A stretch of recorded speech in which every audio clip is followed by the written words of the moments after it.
Today, I have felt extremely tired of all of those Disney layoffs. I know this has been a bumpy ride that I felt tired of. I was tired of everything of what I saw in Shark Tale, Talking About Juju, or anything to do with this whole Slapgate thing. That was all in the past. But this time, after I'm addicted to Amphibia, the Owl House, and Ghost of Molly McGee, I just want to go back in time to 10 years ago. Maybe I could go back in time to 8 years ago to where I discovered some sort of movie back in 2014 on YouTube.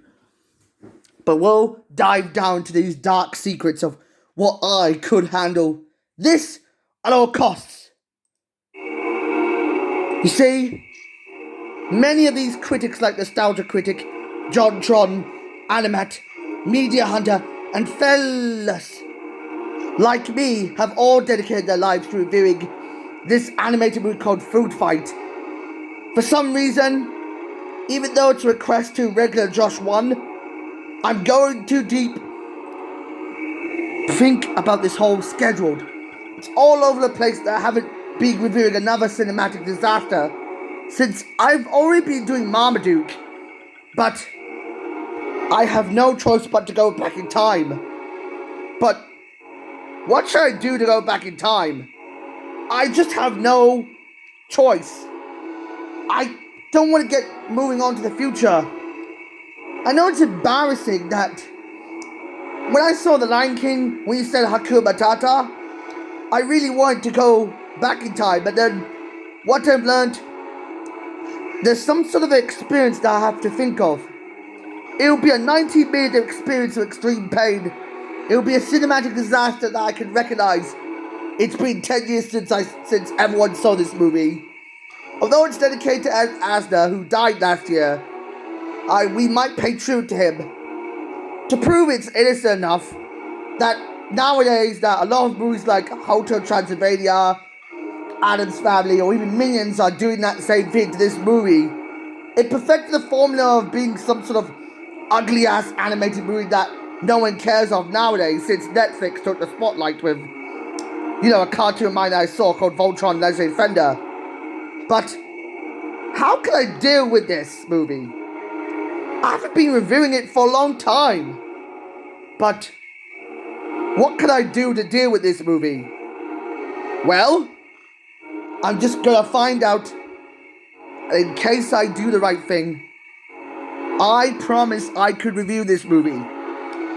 That, without doubt, if I'm ready to tackle this retrospective, what made Foodfight so ridiculous, like Jay's Reviews did his retrospective 2003 TMNT, I've learned before we had Marmaduke, there was this movie that I could recommend myself to review it. I felt like I was dying to review it. I waited too long to review this movie, and I have no idea what to go back in time. But what can I go back in time to think of? Well, I have no choice but to go back in time right now. From now on, I have to learn what can I go back in time to remember its production. I don't remember much about this troubled production, but I have to go down memory lane and take a trip down memory lane to think of it. I've been thinking of wanting to do this, so in case I want to review this movie, now I have no choice but to say the words I have to think of. So, are you ready to do this? So,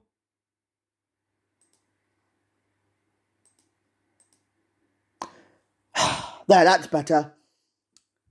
With that out of the way, I'm not going to waste any damn time and focus on its troll production. That took only 13 years for me to do this. So, without a doubt, let's all go back in time to the 90s. But first, we must say the magic words. I'll need to take us back in time. Yes. And now, we have been sent back in time to what it all began in its production. Back 25 years, it all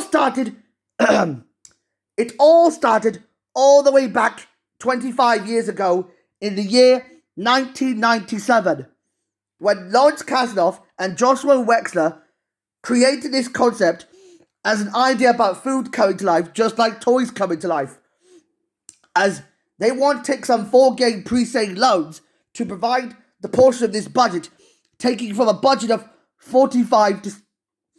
Actually, they want to take a budget of $25 to $65 million. As a result of its animation, they want to produce the animation of what the exaggerated use of using CGI animation to use squash and stretch to assemble the Looney shorts.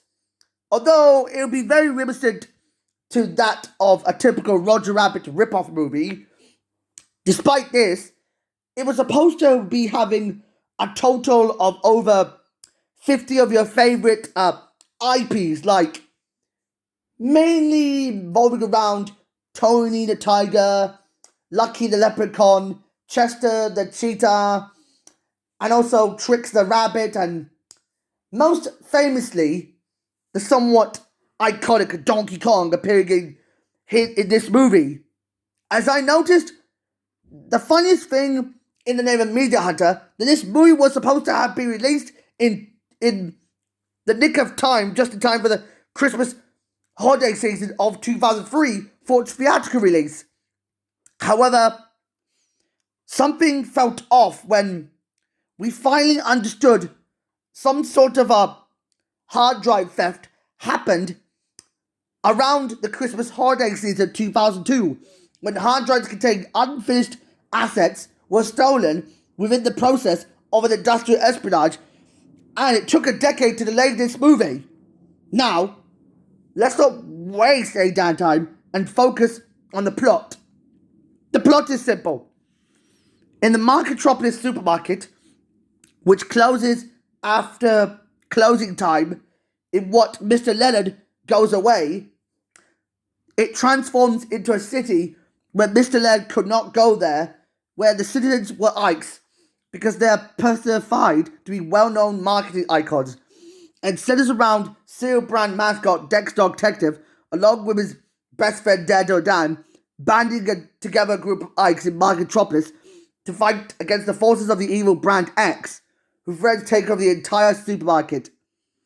Although, when night falls at the supermarket Marketropolis, as a result of Mr. Leonard's absence, his product's mascots have come to life without his help and interact with each other. But however, when Dex Dog Detective is about to propose his girlfriend, Sunshine Goodness, who is a raisin mascot, she goes missing before he was able to do so. 6 months later, a man named Mr. Clipboard, who is the owner of Brand X, aggressively pushes the range of generic products to Leonard, who was afraid to see his beloved Ikes being killed. However, unexpectedly, what Mr. Leonard doesn't know, that the arrival of Lady X, who is the seductive Brand X detergent Ike, causes a commotion at the Copper Banana within Dex's turf. But the Brand X products begin to replace previous products, which made the Ikes' world with the death of several Ikes for their own deaths. However, as Daredevil Dan disappears, thanks to his chocolate charging, he decides to investigate in order to rebuff Lady X's attempts to bring him to Brand X's side. This sounds like sort of like a typical Star Wars-esque mechanism. What I saw of why Obi-Wan to rebuff Palpatine's attempts to bring Anakin to the dark side from Star Wars. But when Dex is locked in Jiraiya with Dan to be melted, when they were reunited, they managed to escape, and they realized they founded some sort of a ridiculously toxic secret ingredient. So Kind of familiar? we gotta go. No, I'm not going. I'm doing this right now. Hurry up, though. When Dex and Dan attempt to intonate a product read toward Leonard's computer, just because Leonard is nowhere to be found, The Brand X Ike cuts the power just as they try to send a message. Then Dex and Dan rally the citizens of Metropolis to fight the armies of Brand X in a massive showdown. The citizens win the battle using their electricity. But when Dex rescues Sunshine, a killer Scram! Scram! Who has been held charged into the Brand X Tower as they escape with the help of Dan. As Clipboard enters the Ike's world, he gets taken down by Dex, who is actually a robot controlled by Lady X. But she reveals she had been previously the hideous Ike of an unsuccessful brand of prunes. Oh my god, I hate prunes. And she had been stealing Sunshine's acid to create a new brand. But Dex and Sunshine defeat her, reverting her to her original form, with Brand X defeated a cure found to revive the killed Ikes. Dex and Sunshine finally get married. All I can say is this movie sucks! I know it only bombed at $73,706, and all I can say is I hate Threshold Entertainment for why this anime is so outdated today that despite being criticized for its excessive use of product placement, especially its racial humor profiled use of animation, is quite negative. I might consider this as the worst animated movie ever made of all time. And also, its animation is nothing compared to what is going on with the most recent animated movie that I saw for this year. The most recent one, being Spider-Man Into the Spider-Verse, had better CGI animation, better graphics, and better songs with better special effects than this piece of shit. And from now on, thanks to Food Fight, I'd be giving this movie a 0 out of 10. Because this is so unlikable. Because Spider-Verse had better chemistries and better plot holes than this one couldn't do. And this is making me feel like I'm being frustrated by my old flame. But I know I have to die trying, and I've waited too long to go to Pizza Hut, so are you coming to Pizza Hut with me? Yeah, I'm waiting for you to get ready. Yeah. You can come back and do another one. Okay, I'll do Scary Godmother. Yeah. Oh, if you want to hit the like button, you could subscribe to it for me and you to think of it from now on. Now, I have to go to Pizza Hut with my mom and Carla, and yeah. Bye-bye.